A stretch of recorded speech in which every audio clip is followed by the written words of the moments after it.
Hola, esto es 3 minutos con la realidad.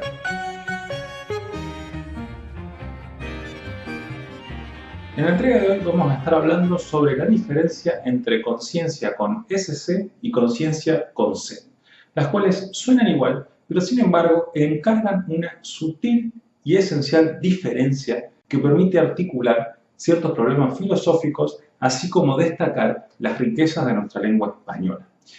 Es muy fácil la distinción pensando que no puede existir conciencia sin conciencia.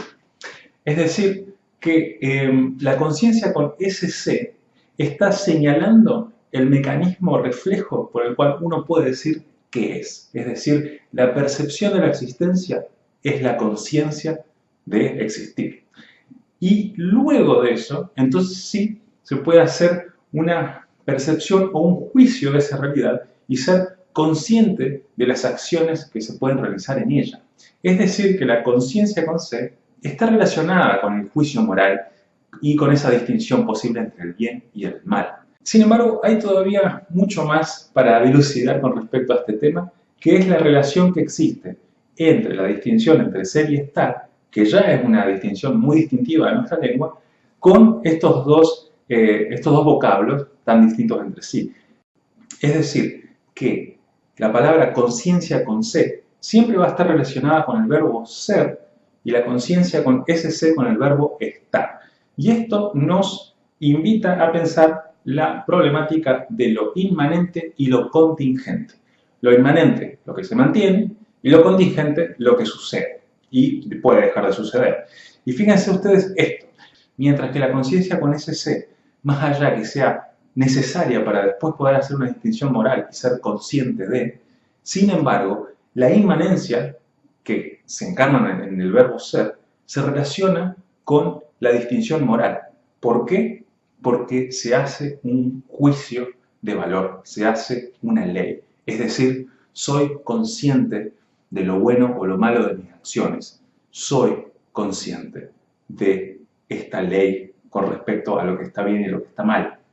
Sin embargo, cuando yo digo estoy consciente, significa en la lengua natural que estoy despierto, que estoy percibiendo, que estoy entendiendo que existo y que percibo la realidad. Y esto nos permite entonces ver los opuestos de estos dos vocablos que se van para cualquier lado, porque, por ejemplo, si yo estoy consciente con SC, lo contrario es estar inconsciente, que se relaciona con estar dormido o desmayado o desvanecido, ¿no? Entonces, la distinción que uno se encuentra con esta percepción de existir, el opuesto viene a ser no percibir que se existe. Bueno, esa es la pregunta y la problemática que se va para este lado.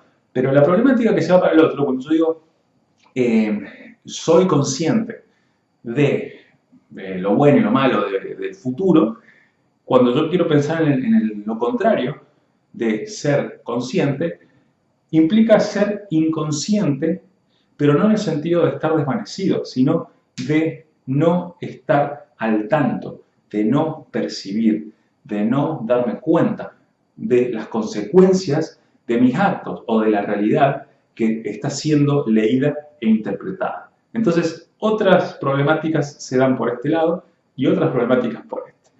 Es interesante ver cómo la lengua española, en su tradición, nos ha dado estas diferenciaciones tan particulares, como es la diferencia entre ser y estar, y la diferencia entre conciencia e conciencia, ¿no? Que son distinciones sutiles pero importantes, porque si no, nunca podríamos saber cuándo se está hablando de la percepción de la realidad y cuándo se está hablando del juicio sobre esa percepción de la realidad.